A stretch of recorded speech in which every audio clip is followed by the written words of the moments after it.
امداد کن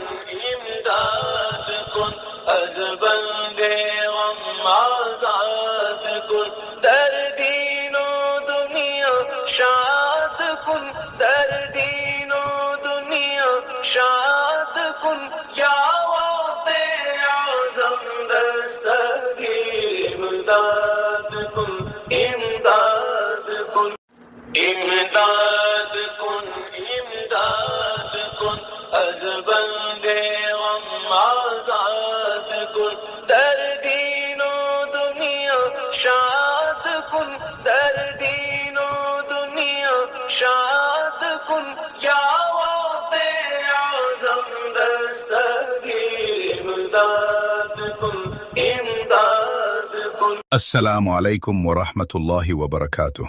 چلیں آج آپ کو عراق کے روحانی شہر بغداد شریف میں حضرت شیخ عبد القادر جیلانی رحمۃ اللہ علیہ کے دربار مبارک اور مدرسہ کے احاطے سے منسلک مسافر خانے میں لے کر چلتے ہیں۔ مہمان خانہ غوثیہ میں دنیا بھر سے آنے والے زائرین، صوفیاء اور مسافر قیام کرتے ہیں۔ جب حضور غوث اعظم رحمۃ اللہ علیہ نے بغداد شریف میں درس و تدریس کا سلسلہ شروع فرمایا تو علم اور روحانیت سے محبت رکھنے والے طلبہ اور مسافر دور دراز کے علاقوں سے یہاں کا رخ کرنے لگے۔ ان زائرین اور طالب علموں کی سہولت کے لیے ایک خانقاہ اور مسافر خانہ قائم کیا گیا، جہاں روزانہ سینکڑوں لوگوں کے لیے بہترین رہائش اور کھانے کا انتظام کیا جاتا تھا۔ دربار غوثیہ کے مرکزی احاطے میں جامعہ غوثیہ کے اندر ہی مکتبہ قادریہ بھی موجود ہے۔ اس کا داخلی راستہ صحن دربار غوثیہ سے ہی منسلک ہے۔ دربار غوثیہ کا قدیم مہمان خانہ مکتبہ اور مرکزی جامع مسجد سب ایک دوسرے کے ساتھ متصل ہیں، جس کی وجہ سے زائرین کے لیے مزار پاک پر حاضری کے بعد وہاں پہنچنا انتہائی آسان ہے۔ یہ برکتوں بھرا سلسلہ شیخ عبد القادر جیلانی رحمۃ اللہ علیہ کے وقت میں شروع ہوا اور آج تک جاری ہے۔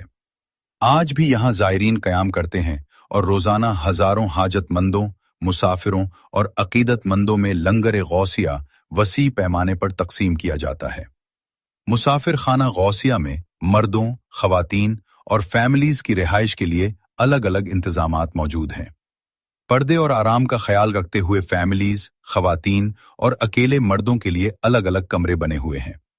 مسافر خانے میں کچھ کمروں اور ہالز میں باقاعدہ بیڈ موجود ہیں، جبکہ زائرین کا رش زیادہ ہونے کی صورت میں نیچے بستر لگائے جاتے ہیں۔ چلیں اب آپ کو لنگر غوثیہ پر لے کر چلتے ہیں۔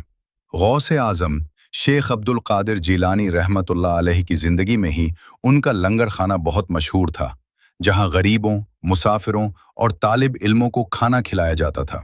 یہ روایت آج بھی قائم ہے اور دربار عالیہ پر روزانہ ہزاروں زائرین اور ضرورت مندوں میں لنگر تقسیم کیا جاتا ہے۔